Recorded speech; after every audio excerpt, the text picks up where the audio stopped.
Hi everyone, I'm Professor Gilland. I will be your instructor for History 2020, Modern U.S. History, and this will be our first lecture of the semester. I'll be covering Reconstruction and the West. And one quick thing I do want to make mention of, I'm trying a few different things as how to exactly present these lectures to you. So in this case, I am in one of the classrooms with the big auditorium and the big screen, using that for my presentation for my PowerPoint. But I might do a few different things just to try to see what works, what technology is going to be best. So don't be surprised if there are some different variations when it comes to how the lectures are presented, but all the material will be essentially the same. At least the presentation will be maybe just a little bit different. Um, and I do want to take this moment to kind of welcome you to the class and to kind of get you on the expectations of what we're going to do here. Now, I will be going through the lectures, and in this case, there will be pictures and key terms that I will talk about. And all those key terms are again presented to you in the lecture outline. So you can very much just follow along with the lecture as I go through and take notes on the important terms what you think you need to know. And you should get a pretty good hang of it as we go through the semester. And also, don't forget, you can go back and rewatch the videos if there's something you miss or if there's some information that maybe you weren't all that clear on. But if you have any questions about anything that we cover here, please feel free to get in contact with me, and I'll do my best to clarify. And so today we are starting with our first lecture. We're picking up essentially right after the Civil War. Now, technically, this class is supposed to start a little bit later, more kind of in the Gilded Era after Reconstruction, but I think it's important to talk a little bit about Reconstruction itself, as it sets the foundation for much of what's going to happen in parts of the early 20th century and even into our modern era. And so the Reconstruction has a huge legacy. So I think that's an important place to start. And so that's really where I want to pick up here in our first lecture with Reconstruction. And Reconstruction is an extremely important moment in U.S. history. It is essentially this time period right after the Civil War, when the country is attempting to reunify itself, to rebuild itself, both figuratively as a nation, but also literally as a nation, as many parts of the country had been utterly devastated by this war. And that was one of the biggest challenges facing not only the United States itself, but specifically the South. The South had been utterly devastated by the war in a variety of different ways. It had been radically transformed by the Civil War in a variety of different ways. One of the most important would be with the end of slavery. And this would be rather profound for a number of different reasons. For one, now you had an entire population of people, almost 6 million, 7 million people, who suddenly had their freedom. And this was a rather challenging situation for a variety of different reasons. Most of these former slaves had very little to show for their time in slavery. Many of them simply had the clothes on their back if they were lucky.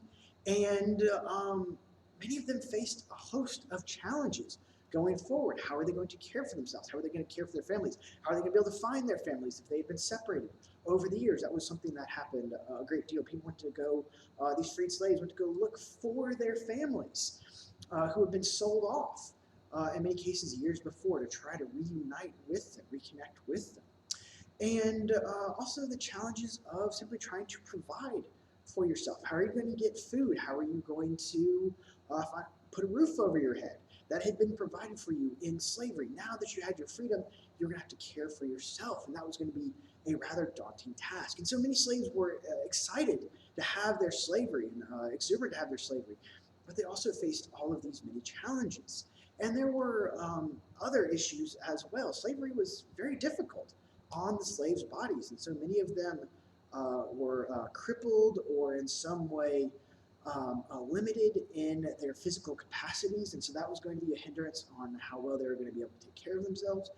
And so for many slaves, this was a rather exciting moment, but also a very daunting moment as how exactly was the South going to be transformed? How was these slaves going to be integrated into society. How are they going to care for themselves? How are they going to prosper?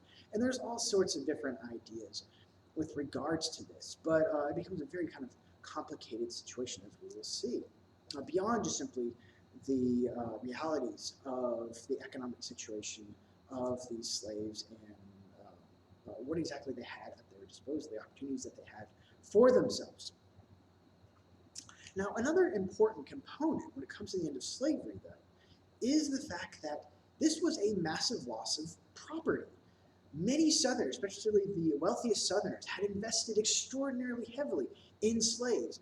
Oftentimes, that was a huge component of their wealth. The two main things that made you a wealthy planter were land and slaves. Slaves oftentimes were worth hundreds of dollars. And so we're talking about essentially billions upon billions of dollars of quote-unquote investment in these slaves suddenly disappearing.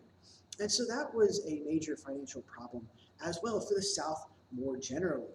And so you have all of these complicated issues, both now the freed slaves, how are they going to take care of themselves, where are they going to get land, all those types of things. What kind of training do they have? Many of them don't know how to read and write, don't have the basic kind of knowledge of how to get by in society.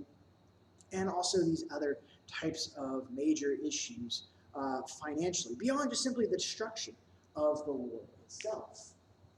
And that was a major thing I think we should emphasize as well. The South was utterly devastated by this war. Here's an image of Richmond, Virginia, the capital of the Confederacy. You can see it's utterly devastated.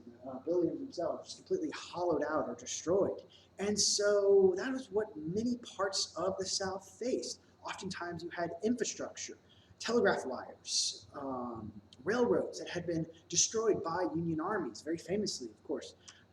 William Tecumseh Sherman marched across the South, basically burning what he could, destroying what he could, burning Atlanta to the ground. And so areas that had faced fighting, occupation by Union forces, oftentimes were extremely devastated by the war. And so now you had this process of trying to rebuild all of this infrastructure and attempt to get back to some kind of normal mode of living. And all of that was going to be extremely challenging and a very slow process in many cases. And all of these would lead to a variety of economic problems that would build upon themselves. One of the biggest issues for the South was that it was not industrialized. That had been one of its key weak points when it came to the Civil War. It did not have any industrial capacity, so it could not keep up with weapons productions, material productions that would be necessary to win the war. And that remained true in large part after the Civil War. Now, there was an effort to create a quote-unquote new South. We'll talk a little bit more about that in some later lectures, where you would try to industrialize the South, bring it in sort of this modernity, kind of model it after many parts of the North. But that would be relatively ineffective. Now, there would be a few places here and there that would see this industrialization. Probably one of the most famous would be Birmingham with its steel and iron works that would really come about in the late 19th, early 20th centuries. But many places in the South really struggled to industrialize. They were only able to attract some of the cheaper manufacturing things. The main draw of the South with regards to manufacturing was its rather complacent and cheap labor force. And so oftentimes this would lead to rather unprosperous types of industries, things like textiles, which had really kind of fallen by the wayside as far as the economic impact that they had on these different regions. And so there was some industrialization, but it did not really bring industrialization or prosperity to the South. And the result was that most of the South remained largely agrarian. Most people were farmers. That's how they made their living. And just as before the Civil War, one of the major, basically cash crops, things that were being grown, was cotton, especially in the Deep South. The problem was that cotton was not nearly as profitable as it had been. As I said, the textile industries had somewhat begun to decline in their importance and their prosperity. And so that had ramifications for cotton as well. And actually, this is a sort of an interesting thing. What exactly would the South have done if they had won the Civil War, if the Civil War had not come about? Because the textile industry and the production of cotton, which the South had found itself upon, really was in a state of crisis by the time of the late 19th century. In fact, the South was able to get back its market share, the amount of cotton that it was producing for other parts of the world, but it wasn't getting nearly the same prices that it had been in the past. And so this would further the economic complications, the way in which the South hoped to kind of reemerge from the Civil War, the destruction of the Civil War economically, was now really not as prosperous as it had been before for a variety of economic reasons. And beyond that, you now had these large acreages of former plantations that were still owned in many cases by these families. Now, there have been some ideas about breaking them up as a sort of punishment for participation in the Civil War, also to break them up and give them to the slaves, but ultimately that never really materialized. That was seemed to fly in the face of property rights, which were seen as to be very, very important. And so ultimately you ended up oftentimes with fairly large landholders, but no one any longer to work their land. And so you ended up with a new type of farming that emerged, an arrangement known as sharecropping. And this is essentially tenant farming. And the way it works is that you have a landowner and they basically rent out a parcel of land to an individual or a family. And that family then farms that land. And as payment in rent, they give up a portion of what they produce. Usually it can be quite substantial, maybe 50% or more. And then the family uses the rest of whatever they produce, whatever they grow, to sell and pay off their debts and so on and so forth. That's what they're supposed to live on. But this was a very problematic situation. In most cases, these sharecroppers remained extremely poor, and they did so for a variety of reasons. For one, the rents were quite high, and also the landowner had a great deal of say in what was to be planted. Cotton, in most cases, was the easiest thing to turn into cash, and so it was the main thing that most of the landowners required their tenants to grow. Oftentimes, all of the land had to be used to grow cotton, and so even a small garden or something like that was not allowed for these families. And as a result, they were forced to purchase everything that they would need to survive as far as food. And they would also have to purchase things like seed, tools, other materials, but most of them, again, are very, very poor. And so the only way they're able to purchase these things is on credit, usually at the local general store, some cases owned by the landowner themselves or somebody else. And because this is the only place they can purchase them, usually the prices are inflated, there's usually interest that's being charged. And so for many sharecroppers, at the end of the year, after they paid their rents, after they sold their cotton and paid off their debts, there was very little left over, if any left over. In some cases, they would actually end up not being able to cover all of their expenses for the year. And so they would continue to have to borrow and borrow and borrow. And they found themselves in these cycles of poverty and indebtedness. And this was a common feature across many parts of the South and was a reason why many parts of the South remained extremely poor and extremely rural over the later parts of the 19th century and into the early parts of the 20th century. And so all of this would have a very profound economic impact. Now, a good majority of the sharecroppers would have been former slaves. They would have been black. However, there were a large number of white sharecroppers as well. And also many other independent farmers faced similar types of challenges. Even if they weren't having to pay rent, even if they owned their own land, oftentimes this was a challenging type of situation. And so in many cases, the economic prospects in the South were not particularly good for those who lived there in the later parts of the 19th century into the 20th century. And so all of this would really complicate Reconstruction and this period that would come after as well. Okay, so that brings us to Reconstruction itself and how exactly it was going to go about. Now, the first real vision of what was going to happen was put forth by this fellow right here, Andrew Johnson. Now, Johnson had become president sort of by accident. Johnson had been put on the Republican ticket with Lincoln because he was an anti-secessionist, but he was also a Democrat. And so he's seen as more sort of a moderating type of force. And thereby kind of balanced out Lincoln's ticket and made him more appealing. When Lincoln was assassinated, though, now he becomes president, and his vision is the one that's going to be implemented as president, even though that really wasn't the plan. And his vision for the South was one of rather leniency, probably even more lenient than what Lincoln was going to do. Lincoln was likely going to be fairly lenient towards the South, but Johnson certainly was. Now, part of the reason for this is that Johnson was very much a proponent of states' rights. That had been one of the foundations of his political philosophy.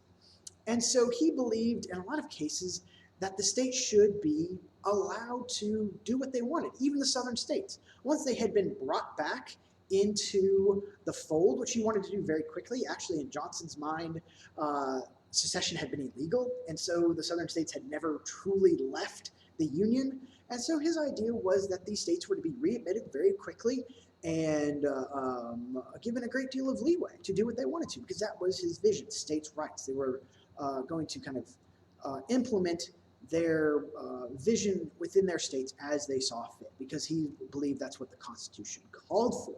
And so he wanted to, again, grant a great deal of leeway to these southern states after the Civil War.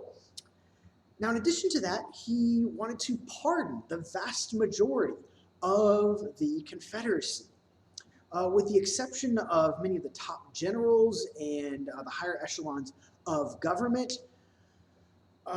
Johnson essentially pardoned all of the Confederates. Anyone that was willing to take an oath of allegiance to the United States, say that they were really sorry for what they had done, then they could come back into the United States and essentially become a citizen, a voting citizen once again.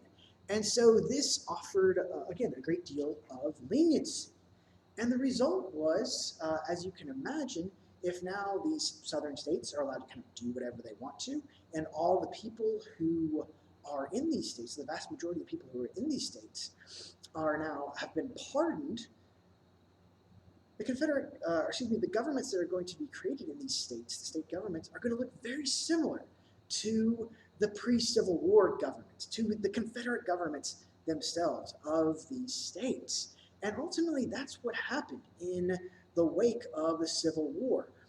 Many of these states very quickly reconvened their state legislatures, and many of the people who occupied those seats had been in power before the Civil War and even during the Civil War. And with this, even though there was an acceptance of the end of slavery with the 13th Amendment, which was something that all of the southern states were required to ratify and accept, was the end of slavery. But with this, there was an effort to kind of reinstitute some form of the racial status quo, sort of slavery by another name. And one of the tools by which this was done are what are known as black codes. And these were essentially laws, in some cases, to put the black man in his proper place. And they had a variety of different laws that would be kind of under these black codes. Some of them would prohibit African Americans, freed slaves, from purchasing land, from voting, for example, for doing a number of other different things. Some of these laws were even so restrictive that they required freed slaves to essentially sign labor contracts with landowners, and anyone who was caught, any black man who was caught not in a labor contract, would be arrested for vagrancy. And these labor contracts paid very, very little in most cases. And so essentially, in a lot of cases, this was slavery by another name. And a whole host of different laws. You ended up with a number of young black men arrested and thrown into chain gangs, basically forced into servitude once again because of these laws for very minor infractions, very minor violations. And so under Johnson's plan, the South sort of recreated itself as it had before and reinstituted a very strict racial status quo in most southern states. And this was very problematic for many in the North. They saw this as being much too lenient on the South and on not ensuring the rights of these newly freed slaves, which had become an idea embraced by many in the North due to the extremes of the Civil War. And so with this, you see some pushback from Congress. And they would actually pass a law in an effort to undo some of these black codes, to give rights to the freed slaves to make sure that they weren't being abused and essentially forced into a new form of slavery. And they did that with a law known as the Civil Rights Bill of 1866. And this granted a number of specific rights, basically prevented these types of labor contracts, and attempted to make the freed slaves essentially citizens of the United States, among other things. Well, Johnson was none too keen on this. Well, again, he had been an opponent to slavery, an opponent to secession. He was quite a racist in his views. He certainly did not see African Americans as equals. And again, he saw this as intruding upon the states' rights of these southern states. And so he vetoed this bill. And he really pissed off Congress. And things would continue to escalate in these kind of early years right after the Civil War in 1866. And you actually see a series of riots, essentially race riots, that would break out in many of the major cities across the South. Two of the most famous were in New Orleans and in Memphis. The one in Memphis in particular was very well covered. You can see this newspaper headline right here, Harper's Weekly, one of the largest newspapers, one of the most widely read newspapers of the late 19th century, centered in New York. And here it is, covering in great detail this essentially race riot that happened in Memphis. And what happened here was there was some off-duty Union soldiers who were in Memphis. They kind of got into a scuffle with some local white guys, and there was kind of a fight. And later on, after things had settled down, a white mob came back to that location and actually ravaged through the black parts of town. A number of people were killed, approximately 100 African Americans were killed, and a number of black women were raped, among other types of crimes. And much of the black part of the city was devastated, burned, or destroyed, or looted. And that is what is being depicted here. And so this caused outrage in the North as well. And Johnson, seemingly not willing to do anything, helped to radicalize many in the North. And you really begin to see the rise of what are known as these radical Republicans. And they would be the ones pushing for a much stronger Reconstruction. That's why we call it radical Reconstruction, because these radical Republicans push for a much greater punishment on the South and a greater insurance of black rights in the South. Now, Johnson had a big problem in 1866. There was an election, a midterm election. So his presidency was not up for grabs, but Congress was.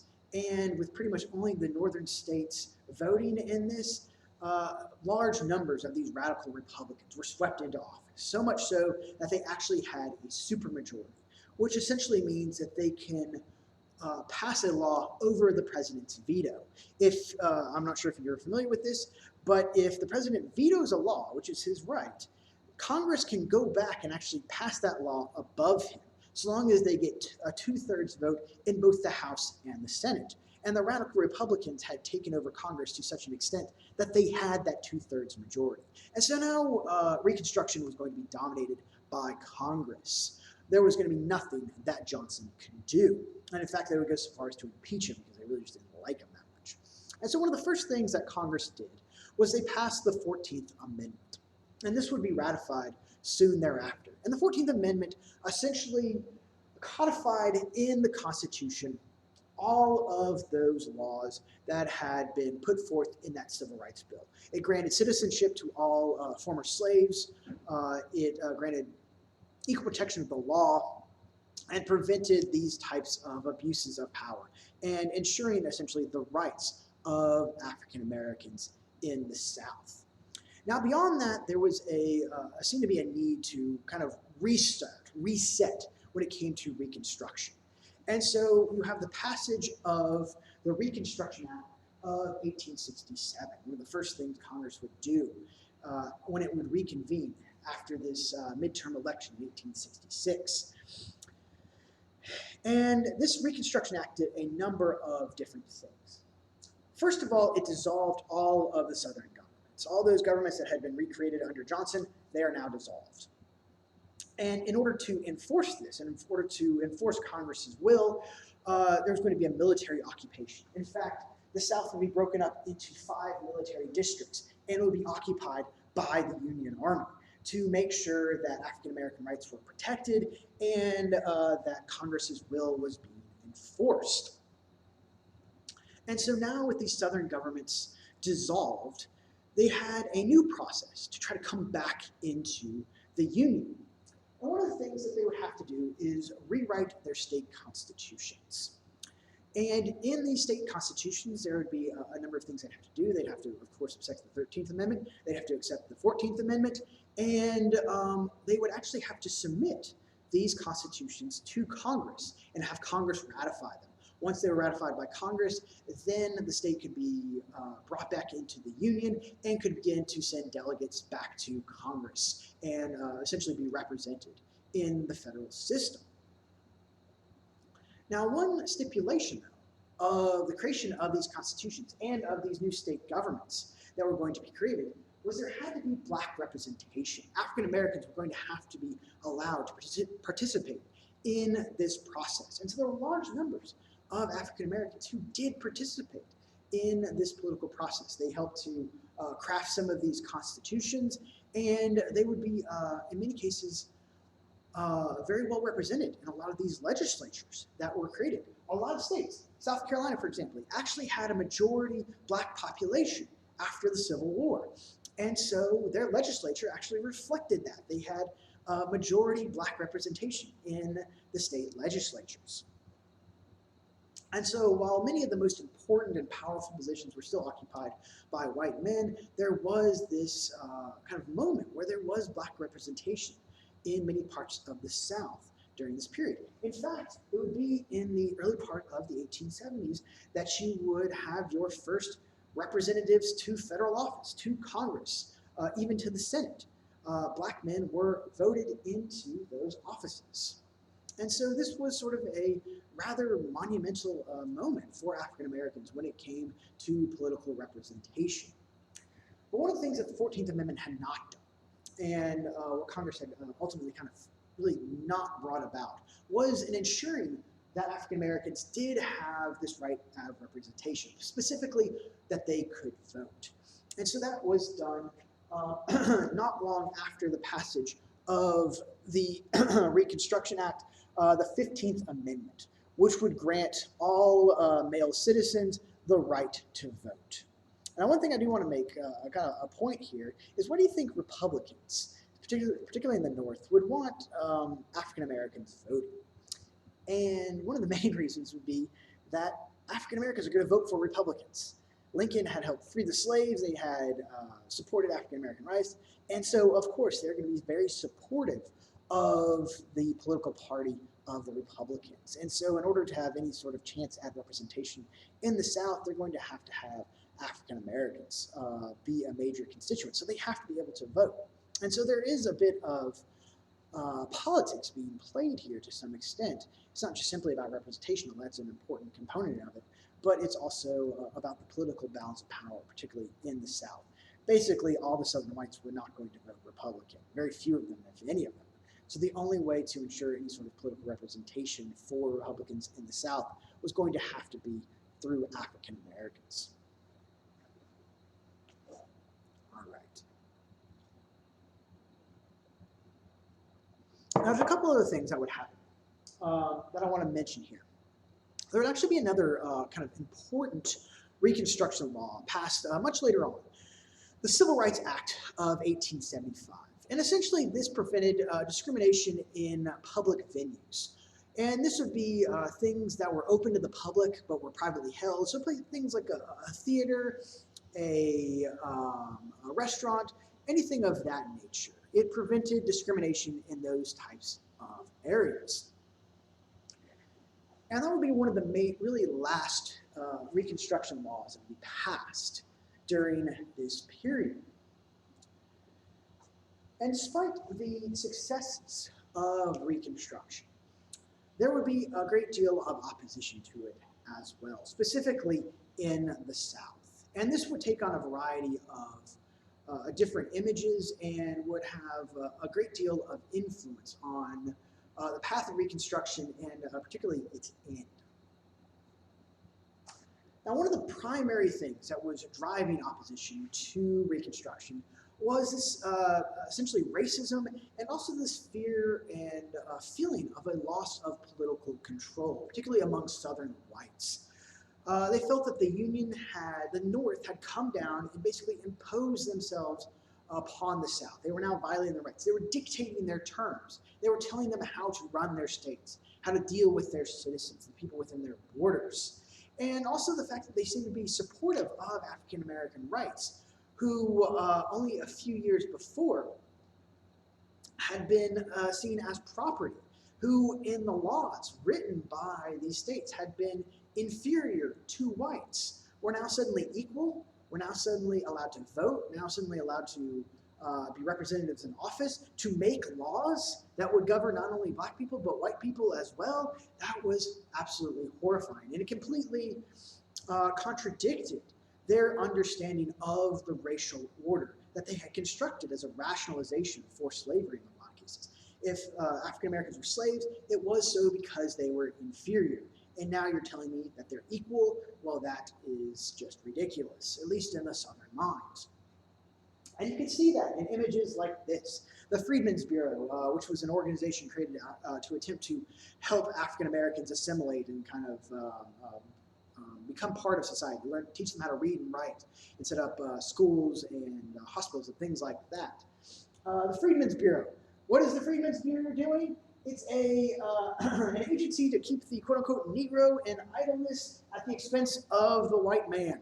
And so here in this image you have a racial characterization of an African-American man, basically just lazily laying on the ground here, while in the background here is the white man chopping wood, plowing the field, doing all of those types of things. And so this was the image that many Southerners had, the understanding they had of what Reconstruction was, and the way it had upended their political order and violated this the racial order, the racial status quo that had existed in the South. And there would be opposition to this because of this.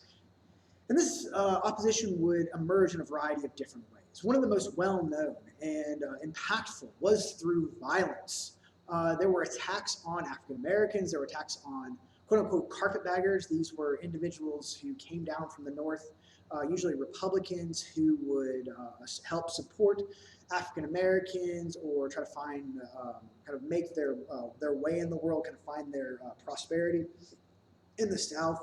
And they were seen as sort of interlopers and troublemakers. And so they would be attacked, as well as African Americans themselves, in order to ensure that the white racial order, political control, was maintained. And here's a good example of this, a cartoon, a black man dead, murdered in a gutter, and below it says, "One vote less." And so the idea, by killing this black man, you have taken away his political power, and you have helped to ensure the political power of the whites of the South. There were a number of organizations that would emerge that attempted to impose this racial status quo and retake back political power in the South for the white men of the South. Probably the most famous of them was the Ku Klux Klan. There were a number of others, but the Ku Klux Klan was probably one of the most infamous. And they were well known for their white garbs that they would don, essentially sheets, in order to not only look imposing, but to also hide their identities, because this was an illegal thing that they were doing. And they would go out and they would attack and intimidate and oftentimes kill people they saw as troublemakers. African Americans who went to go vote or were thinking about going to vote would be targets of the Ku Klux Klan. And so through these mechanisms, through these efforts, there was this desire to try to essentially reconstruct the old white social order and political order that had been sort of taken away with Reconstruction and Congress's actions in military occupation.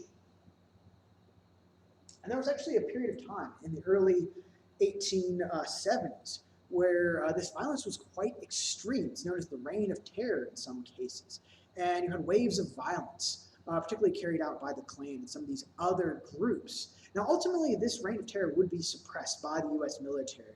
Ulysses S. Grant, who would become president after Johnson, he would order kind of a military offensive to basically quell these secret societies and prevent these types of attacks from happening. There would still be persistent attacks, persistent violence, but it would greatly die down by the kind of early part of the 1870s. And so this Reign of Terror lasted for about a year, but was ultimately quelled by the U.S. Army and the occupation of the South. But there would be other threats to Reconstruction. Probably the greatest threat to Reconstruction was actually Northern ambivalence. As time went on, the North was getting a little tired of all of this Reconstruction stuff, all the issues in the South. By the early 1870s, Reconstruction had been going on for several years now. And it's like, why can't the South fix its own problems?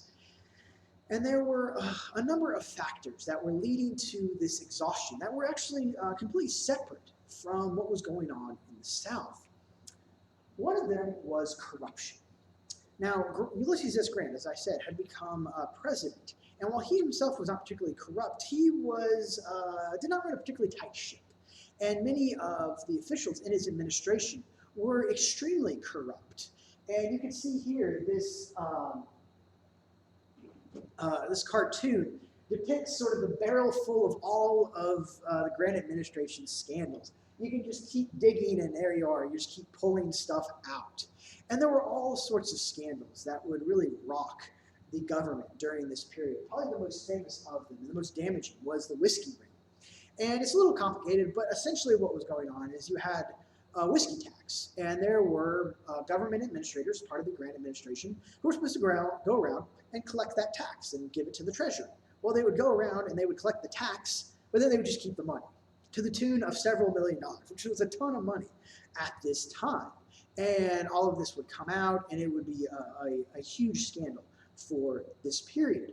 And so all of this was creating a little bit of frustration with the government, what the government can do, and there was a desire to reform the federal government in a variety of different ways. And this would lead to a new type of Republican that would emerge during this period, what is oftentimes referred to as a quote-unquote liberal Republican.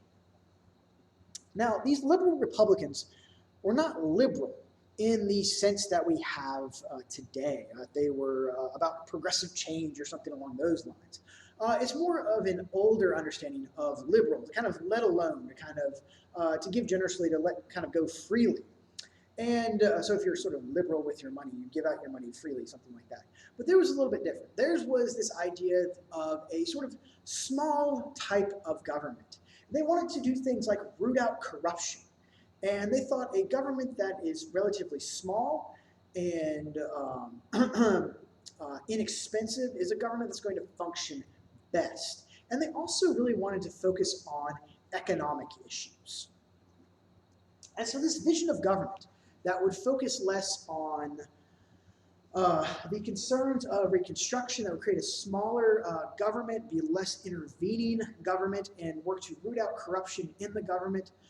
This wing of the Republican Party, this liberal Republicans, really began to gain steam and gain traction especially as more and more of these scandals would emerge in the Grant administration. They were also bolstered by an economic downturn that would happen in the early part of the 1870s, the Depression of 1873. And this would be a rather profound depression, one of the worst depressions in U.S. history. And it would greatly devastate many of the economies in the North. And most Republicans at this point were from the North. And so they wanted to now focus more of the efforts of Congress, not on the South, not on Reconstruction, but on economic issues, particularly those affecting their constituents in the North. And so all of this drew energy away from Reconstruction, of continuing Reconstruction, and trying to ensure that African Americans would have some degree of representation and equality in the South. And all of this would really help to put Reconstruction on a path to essentially ending. And there's one other thing, actually, I almost forgot to mention here, and that would be racism, specifically racism in the North. Now, we tend to think of Northerners as being, oh, they freed the slaves, so maybe they really like the slaves. There were still a lot of racial ideologies. In fact, many different notions of race, scientific types of racism, were beginning to emerge during the later parts of the 19th century, during this era. And these were fueled by many Southerners. Southerners now, by the middle of the 1870s, pretty much all of the states had been brought back into the Union. They were sending representatives up to Congress. And they were like, hey, the problem in the South isn't us, it's that African Americans just aren't that capable. They're the reason why things have not gotten better. And so it's just simply they are inferior. That's the problem. And so just let the South do what it's going to do, because that's just the best way things are going to go. And in a lot of cases, this was something that people in the North were willing to listen to. And there was this general consensus by the 1870s that African Americans were inferior. And there was this degree of racism that persisted in the North. And this, again, created a great deal of ambivalence and, in some cases, animosity towards these Southern blacks. And so all of this really helped to generate steam for an ending of Reconstruction. But the thing that would ultimately bring about an end to Reconstruction would be the Compromise of 1877. Oh, excuse me, I'm sorry, I'm getting ahead of myself. Now, there would be some other things that would really begin to put strains on Reconstruction. One of them actually would be the return of violence. The Ku Klux Klan, by the middle to later part of the 1870s, had reemerged with vigor and was attacking. And now the Grant administration and the federal government proved to be very ineffective or unwilling to really do anything about it. So they're not going to suppress these violent groups as they had in the past. And all of this, again, would culminate in what is known as the Compromise of 1877. And all hinged on a presidential election. 1876 was a presidential election year, and it was going to be a very close one. All the southern states had been brought back into the Union. Grant had served his 2 terms, and he was somewhat unpopular by now because of all of the scandals. He had been hugely popular as a war hero, the general who had defeated the Confederacy. But now there had been some shine taken off of the Republicans. That's Hayes. This fellow, Rutherford B. Hayes, was going to be the Republican nominee. But he was not super appealing. And the Democrats, now with the southern states in the mix, seemed to have a good shot at winning the presidency. And it was an extraordinarily close vote. It all hinged on 3 states: Florida, South Carolina, and Louisiana. And in all 3 states, the vote had been extremely close. There had been a lot of irregularities and shenanigans that had gone on as well. And both sides, both the Democrats and the Republicans, claimed to have won those states. And whoever won those states would win the presidency. And so essentially you had a presidential election that was undecided. even into the beginning of 1877. And so ultimately what happened was members of Congress kind of got together and they struck out a deal. And essentially, the Democrats agreed to allow Rutherford B. Hayes to become president. The Republican would become president so long as Reconstruction would be ended. And the Republicans wanting to hold on to political power would agree. And so ultimately, in 1877, after this presidential election, Hayes would become president and Reconstruction would end.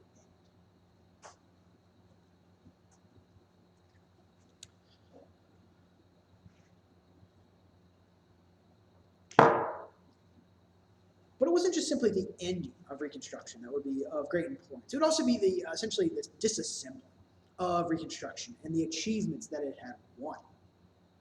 And this would be done in a variety of different ways. But one of the most important would actually be through Supreme Court decisions. And there would be a number of these. And there's a few in particular I want to highlight and talk about. And some of these would happen even before Reconstruction itself had ended. One of them, one of the earliest, was what are known as the slaughterhouse cases. What had happened here was that the city of New Orleans had put restrictions on butchers within the city limits. They could only operate in a certain area. And they had done this under the pretext of sanitation. However, many of the butchers in the city were upset by this because it essentially created a monopoly for one of the larger butchers in the city and at the expense of these smaller butchers. And so they sued. And they actually sued under the 14th Amendment, that the equal protections under laws, that their rights and privileges had been violated by the state.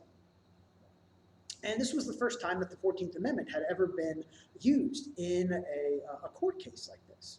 And the Supreme Court actually ruled against the butchers. And the ruling, the rationale for the ruling would be one of the major reasons why it is important. Essentially, it said that the 14th Amendment only protected those rights expressly stated in the Constitution. So things like the freedom of speech, right to bear arms, so on and so forth. Things that are expressly mentioned in the Constitution. It's only those rights that are protected under the 14th Amendment. So it's a very narrow reading of the 14th Amendment. So greatly kind of limit its scope and how it would be used in a legal sense going forward. And so that would prove to be extremely important. The next case is United States v. Cruikshank. Now what had happened here was in 1873, there had been a massacre known as the Colfax Massacre in Louisiana. And what had happened in this massacre was about 150 African-American men and a few white supporters had been, excuse me, kind of called up. They had kind of formed a militia, had armed themselves in order to protect against a white mob that had sort of formed as well. And they had taken refuge in this fairly large house. Actually, I think it was a government building, a state building. And they were surrounded and forced to give up their arms. And most all of them were killed. And Louisiana officials weren't going to do anything about it. They basically had let these perpetrators of the Colfax Massacre off the hook. And so what the government attempted to do, the U.S. government attempted to do, was to try these individuals under the pretext that they had violated the rights of these men that had been killed. And this was rather extraordinary because the U.S. government at this time really didn't have the power to go and arrest people for things like murder or anything like that. That was up to the states and local jurisdictions. And so they had used the 14th Amendment as a rationale, saying that the perpetrators of the Colfax Massacre had violated these constitutional rights of these African-American men. Among them, the right to bear arms because they had seized their weapons, so on and so forth. Well, the Supreme Court would ultimately overturn these convictions. They had actually, the U.S. government had won. They had convicted these individuals. But they had overturned these convictions on two kind of major grounds. First, they would say that individuals, private citizens, could not violate individual rights. So these private citizens could not have violated the 14th Amendment rights of these black men, because that was something that only the government could do. Only state governments could violate 14th Amendment rights, and the federal government could violate 14th Amendment rights. Private citizens could not be charged for violating those rights. Now, they could still be charged for murder and other types of things under these laws, but that was not within the jurisdiction of the federal government. Now, in addition to that, it also limited in scope how many of these constitutional laws would be enforced in the states. In a lot of cases, the Supreme Court also ruled that there were limitations as to what rights were protected by the Constitution. They would rule that the Constitution protected individual citizens from federal authority, but not necessarily from state authority. And so this would give a great deal of free range to the states to determine how they're going to treat their citizens and also how they're going to enforce their laws within their borders. If there was a massacre or attack on a black man or something like that, and the local and state officials didn't want to do anything, there was not really anything the federal government could do. And so in a lot of cases going forward, when there is a renewed white control over the state legislatures and these other local officials, there is very little incentive or desire to really do anything when there is violence towards African Americans. So that would prove to be extremely consequential. Another important series of rulings are what is known as the civil rights cases. These would really come about in 1883, and essentially this overturned the Civil Rights Act of 1875. In these decisions, the Supreme Court said that it was beyond the power of the Constitution and the government to say that a private citizen had to recognize the racial rights, that it was a constitutional right to discriminate against somebody if you had a private business. And so the government cannot mandate that you do not discriminate against these individuals as you saw fit. And so basically overturned these civil rights cases. It basically limited the idea of preventing segregation only to state authorities. But ultimately, that would also be upended in the coming years with the Supreme Court decision in Plessy versus Ferguson. Now, what happened here was you had a black man in Louisiana, this fellow Plessy, and he would get on a white part of the rail car. Louisiana had actually passed a law basically separating rail cars into white and black sections. And so he was a fairly prominent man at the time, and so he sat in the white section, and he was arrested for it. And this was somewhat of a political act. The hope was to get this law overturned by the Supreme Court because it violated the 14th Amendment. Well, ultimately, when this case would make its way to the Supreme Court would actually rule in favor of Louisiana. They would very famously say that the distinction of the races could not, or the protections of the races under the Constitution could not adhere to or abide by social classifications, social distinctions between the races.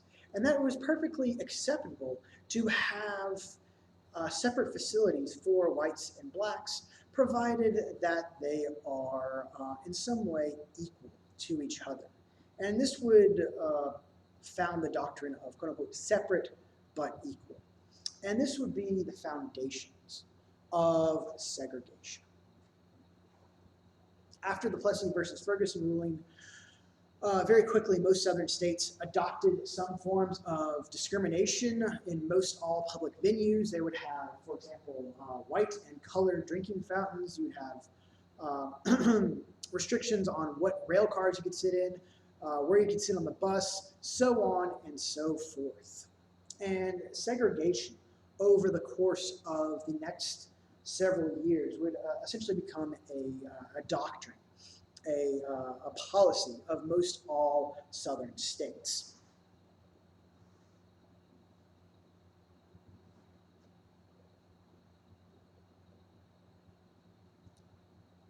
And so with that, Reconstruction and its achievements had really been greatly devastated by the Supreme Court. But there's also an effort to reconstitute a new political order. And in many ways, it wasn't a new political order, it was reestablishing the old political order through a variety of different ways. One key to establishing this new political order in the South was through black disenfranchisement. If African Americans can't vote, then they don't have representation, they don't get to determine who is going to be in office, and thereby it is all of the white representatives, the white voters who get to determine who are the law makers and law enforcers. And so with black disenfranchisement, you really see a great weakening of political power. And this will be done in a variety of different ways. We'll talk about this a little bit more. Some of them through legal and official means, others through unofficial means, such as continued use of violence and intimidation. As this guy here standing with the whip and these other two guys with the guns in the background, this black fellow trying to go cast his vote in the ballot box is essentially halted by them. And so by essentially stripping African Americans of their political power, their ability to vote, you strip them of any sort of representation, any sort of power in the South. And so this gave most Southerners and white politicians free range to enact whatever sort of racially motivated, racist, segregationist type of policies they wanted to. And this would actually be a core component of many aspects of Southern politics, the idea of the quote-unquote racial ticket. If there was ever any sort of a quote-unquote threat to the racial status quo, then that would be of great concern. And that would be a way that some of these politicians would get their political chops. They would say that I'm going to ensure that the racial status quo is maintained. I'm going to keep out these other types of groups, these other groups that are going to try to empower and enfranchise black men. And in doing so, this idea of sort of a racial political undertone within Southern politics became extremely powerful and remained powerful going forward. And this would reemerge and be very, very important when you have things in the mid-20th century and efforts at desegregation. This racial ticket really becomes a very powerful type of political force and a unifying force for for many political contingencies in the South. The idea of maintaining the racial status quo is the thing that should drive who you're voting for. Now, one other way to keep the racial status quo in the South, not just simply to disenfranchise African Americans, but to kind of put them in their proper place, keep them in their proper secondary place, would be through violence. And so even when you had things like segregation and disenfranchisement, such so on and so forth, there was still an effort to make sure that African Americans were in their proper place. And violence was an extraordinarily effective and widely used tactic. One of the most common ways was through intimidation and just simply showing up and threatening an individual or their family. But also violence itself would be used quite frequently. And one of the most common tools would be what was called lynching. Now, usually when we think of lynching, it is something along these lines. I apologize for the graphic image, but these are the images of U.S. history. You would take essentially a noose and hang the person from a tree or some other structure, usually in a very public setting within a town or city or area, because this was not just simply an act of violence against this individual. This was meant to make a point. This was meant to reinforce the racial status quo. Now, lynching didn't just include these types of hangings. It could be other types of things, burnings, just simple murder, things like that, oftentimes again, put out for public display or to be found in a public area to serve as a warning to other members of the black community. If you get a little bit out of line, this is what you face. Now, oftentimes lynchings had very little, if any, foundation as to what that person had done. One of the most common things that a black man could be lynched for was making advances at a white woman. Either there was accusations of rape, attempted rape, or maybe he just looked at her or talked at her the wrong way. And so and we'll see that a little bit later on in the semester, exactly how that could play out. And again, this was a huge threat. It was seen to white supremacy, the white virtue of the South was embodied in white women. And so a black man making any sort of advances or looks at a white woman was seen as a huge threat to the racial status quo.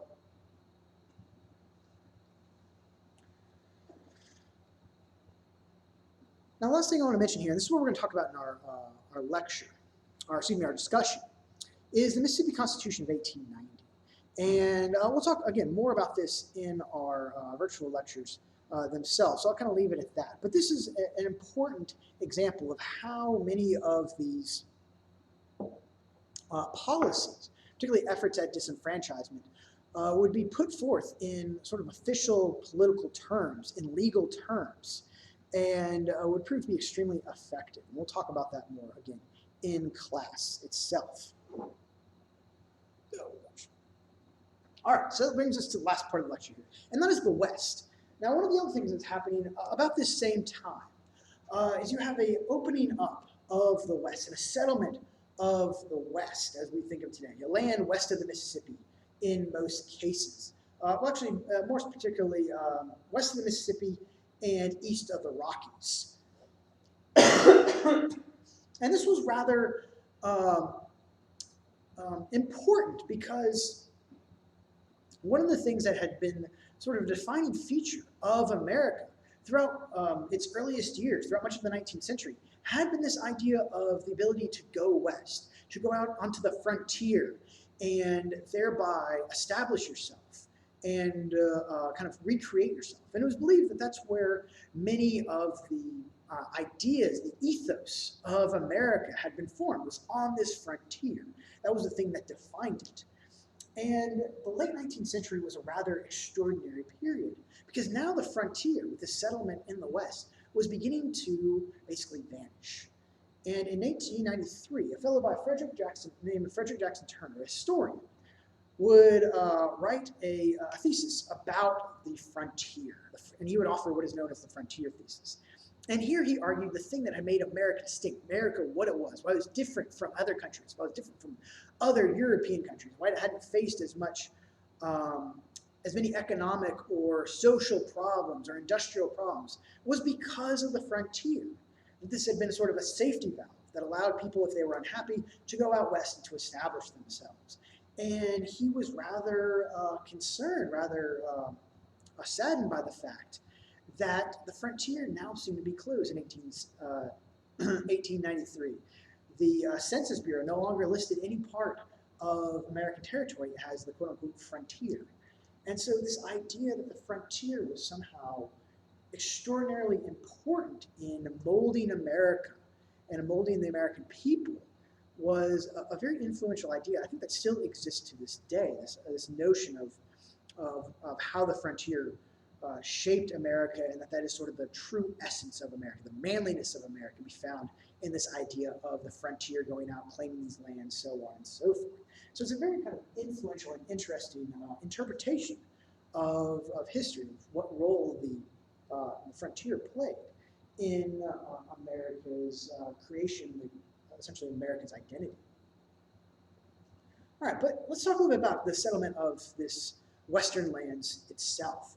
One of the main drivers after the Civil War of westward settlement would be the Homestead Act of 1862. This had actually really been one of the major platforms of the Republican Party. When they came into power, they passed it, even during the Civil War. And essentially this granted every American the right to go out and claim land in the West, government land in the West. If you get about 100 acres or so, it depended, some different areas, different regions, someplace between 100 and 180 acres. And if you claim that land, lived on it for 5 years, made improvements, essentially farmed it, built a house, all those types of things, it would become yours for a small payment. It was very, very affordable. And so large numbers of people made their way out to the west to claim this territory. And so this brought about a very rapid settlement of these western lands, because it's essentially free land, and that was very appealing to many people after the Civil War. And so large numbers of them made their way out to the west under this Homestead Act. Now, another thing driving people out there was this need for market crops. Many of the cities in the east were growing in population, but they needed to be fed. And so there was a market for many of these crops, particularly grains and things like that, that grew fairly well on these western lands. And so there seemingly was a model by which you could claim some land, begin to farm it, and begin to sell that produce. And there were people who were willing to buy it. You get good prices for it. You also now had greater infrastructure. The railroads were expanding. We'll talk a lot more about that in the next lecture. We're expanding into these regions, and so it was fairly easy to get your crops to market. And so it seemed like there was this growing desire and growing ability to become a farmer in the West. The problem was, it was not nearly as easy as it seemed. And there were a host of problems for many of these farmers. One thing was, in order to get going, you did need to borrow money in order to kind of get your team of oxen, your plow, your house built, your seed bought, your fertilizers purchased, all those types of things. You had to borrow money. And the hope was that you would borrow money and then grow enough crops and be able to sell those crops and thereby make a profit and be prosperous yourself. But all of these debts really began to chip in to the profits of these farmers. And they would face a host of economic issues. When depressions hit, for example, usually commodity prices would drop. This happened in the Great Recession that happened back in 2007, 2008. Commodity prices plummeted out.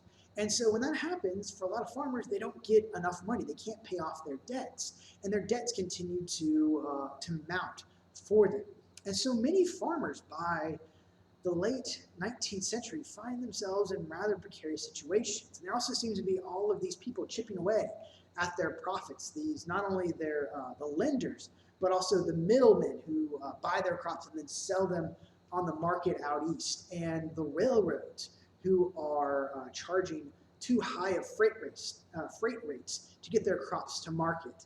And so all of this would begin to create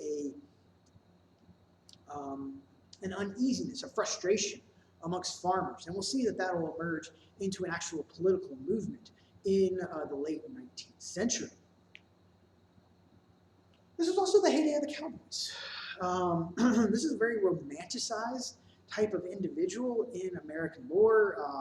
All the movies from the 50s and 60s, and in some cases the 70s, and even today, about these rugged cowboys, kind of their individualism, their pistol on their hip, not letting anybody tell them what to do, a very true and free person. The problem is it's largely a myth.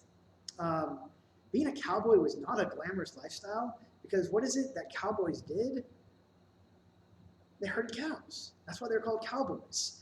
And so it was actually a very nomadic lifestyle, a very oftentimes solitary lifestyle, because you would essentially be on the range. The cattle would be out grazing, and a cowboy's job in most cases was to drive the cattle to some kind of central hub, where the cattle could then be put on a rail car and shipped back east for slaughter and purchase.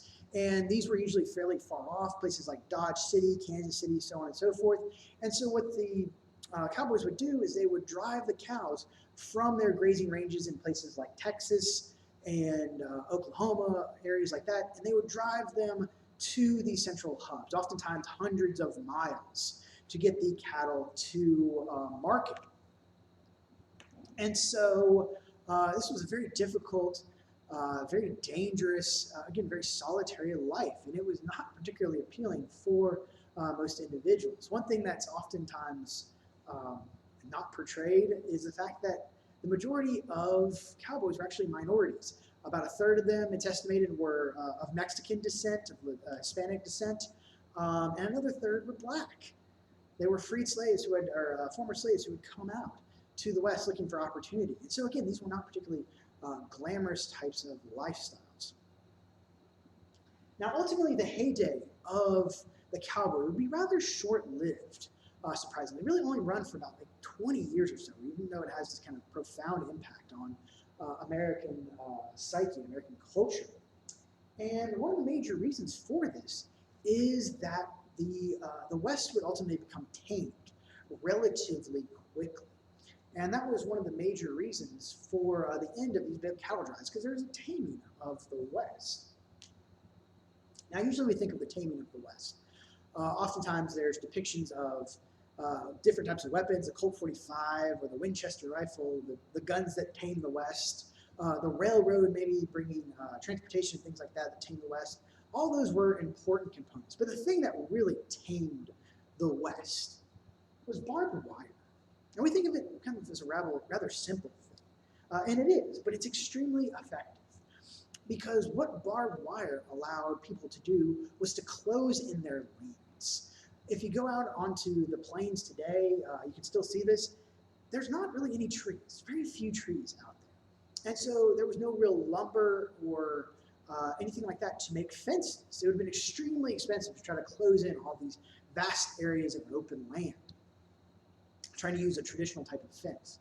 But this barbed wire, which is essentially just a wire with some little barbs on it that would stick you or stick animals or anything like that, and thereby keep them contained. And so you could fence in very easily and very cheaply large areas of land in the West. And that's what people began to do. Now, so this would be a major reason why the era of the cowboys would end, because now there was not this free range. You could take your cattle easily to a central hub or destination, because all of this land was now closed in by barbed wire. And so barbed wire would really be a very important force in sort of taming the West. It would also be very controversial. There were a number of cases where you'd have clippers, basically guys with wire cutters that would go around and clip the barbed wire because it was such an offensive act, and so seemed to upend the traditional order of how things were done in the West. And so it would be somewhat controversial, but ultimately it would be a very powerful force in taming the West.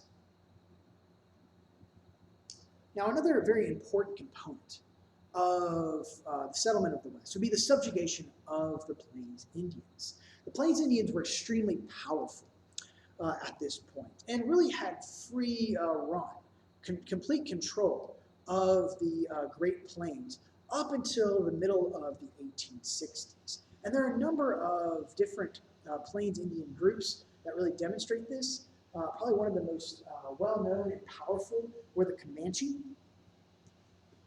And the Comanche were so feared and so powerful that they could dominate not only the lands that they controlled, but also others around them. And they were such great horsemen and so quick and difficult to capture or catch up to, that they really was not much anything anyone could do about them. They would raid into towns and forts, and so would cause all sorts of problems. And so it really was a hindrance to the settlement of the West. The Comanche, along with these other Native American groups, these Plains Indians as well. And so it became a major focus of the government after the Civil War to try to essentially suppress these Native American groups so as to tame the West from them. Now, there'd be a number of campaigns that would be carried out against the Native Americans that would ultimately help to subjugate them. But the most important reason for ultimately the defeat of the Native Americans, the subjugation of the Plains Indians, would be because of disease and the loss of the buffalo.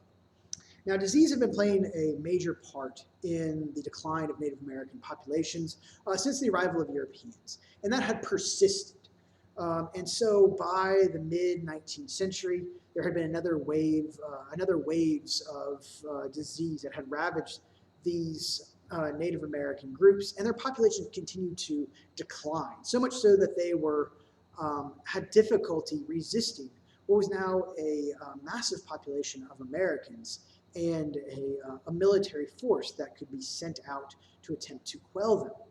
But another important component of the subjugation of the Plains Indians was the taking away of their food supply, specifically the American bison, the buffalo as it's oftentimes referred to. These were the way in which they survived. They relied upon them for food, for clothing, for many of their basic needs. And so that was essentially the lifestyle of these Plains Indians groups, was going around and hunting the bison. And that dictated everything that they did, how they lived their lives, why they were such great horsemen, why they were so nomadic. They would follow the buffalo herds. Now, the buffalo, however, had been put under pressure, in part by the Native Americans themselves. They had been over-hunting them because they would use their furs for trade goods, for things that they would want, like guns and other types of manufactured goods from either Mexico or from American traders. And so the bison population was under threat by the middle of the 19th century. But with the arrival of even more settlers and also the completion of the Transcontinental Railroad, you see more and more effort to essentially eradicate the American buffalo, the American bison. And this would be done rather quickly, surprisingly quickly, by the kind of early, late parts of the 19th century. You would have accounts of hunters that would go out, and bison have kind of this kind of weird feature in the herd where there's a kind of main bull male, and if that male is killed first, the rest of the herd doesn't know what to do, so they just kind of stand around, and so they become sitting ducks. And so a few hunters could actually just ravage an entire herd of bison very, very quickly. You would also have new, more powerful guns that made it easier to bring them down. And with the Transcontinental Railroad, oftentimes railroads would have hunters on top of them because the bison were a pain in the butt. They got on the tracks, they could slow down or even derail a train. And so there was a concerted effort in a lot of cases to greatly reduce the number of bison, both for their fur, but also just simply to get them out of the way. And the U.S. Army, while not necessarily encouraging this or mandating it, certainly were like, go ahead, all right, because they knew that this would greatly weaken the American Indians. It would deprive them of their lifestyle, of how they were going to live, how they were going to support themselves. And by 1883, the bison herds were basically non-existent. And it's extraordinary. It's extraordinary. I want to make sure I get this statistic right because it's so ridiculous. In the 1500s, when Europeans arrived, around 1500, it's estimated that there was someplace between 30 and 60 million bison in the United States, or in North America, I should say. It's not clear as to how exactly what the level was, probably about maybe half of that by the mid-19th century. However, by 1884, there were 304 American bison left. Not 304,000, 304 total. Nowadays, there has been somewhat of a rebound. There's now several 100,000 American bison. Most of them, however, are not free-ranging. They are essentially cultivated like cows, and you can actually buy bison meat. It's actually very good. It's supposed to be, it's fairly lean, much leaner than beef. There's only about like several thousand wild bison in the United States to this day. Most of them are in nature preserves, Yosemite Park, stuff like that, or Yellowstone Park, places like that. And so there are very few populations of bison, wild bison, still left, but they have rebounded and are no longer particularly endangered. But this was absolutely devastating for the Native Americans. Again, they could no longer live the lifestyle that they had grown accustomed to. And so all of this put extraordinary pressures on Native Americans, ultimately leading to their conquest by the American army. In a series of battles and massacres, the Native American groups that attempted to resist were ultimately subdued. And once they were subdued, they were sent to what are called reservations. And these were essentially areas set aside by the US government for Native Americans to occupy. And the idea was that they were to give up their customs and their ways and essentially become like white settlers themselves. They were to be, quote unquote, civilized. And that was even more reinforced with a law that was passed in 1887 known as the Dawes Act.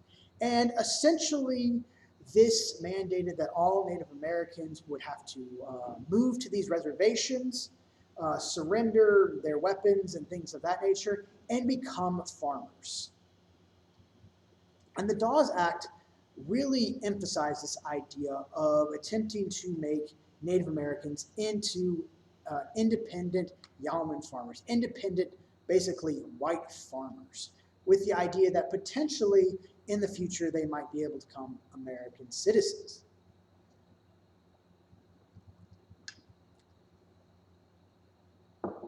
And so the entire lifestyle, particularly of the Plains Indians, was to be destroyed. That was the government policy. Now, the worst thing yet was that Native Americans still faced a great deal of racism, even when they attempted to assimilate. One very good example of this is Elk versus Wilkins. Here, a Native American man in Oklahoma basically was an independent farmer, and he had his land taken from him and got in sort of a dispute with this local fellow. And in this Supreme Court case, despite the fact that he was basically living as a white man, the Supreme Court said that he was not technically a U.S. citizen because of his racial status. And in fact, it wouldn't be until 1924 that you actually see Native Americans become full U.S. citizens, or at least granted the privileges and rights of U.S. citizens. And so this was a very difficult time for Native Americans. They were prevented and discouraged from participating in their traditional customs, and were basically attempted to turn them into white men with white American types of occupations and perspectives and sentiments and tastes and things of that nature. And so it was a very cataclysmic time in many cases for Native American culture, and it would only be in the years later on that there would be efforts to preserve and carry on some of the Native American traditions. And we'll talk a little bit more about that later in the class. But that is all I have for you for Lecture 1. If you have any questions, please let me know, and I look forward to seeing you all here soon.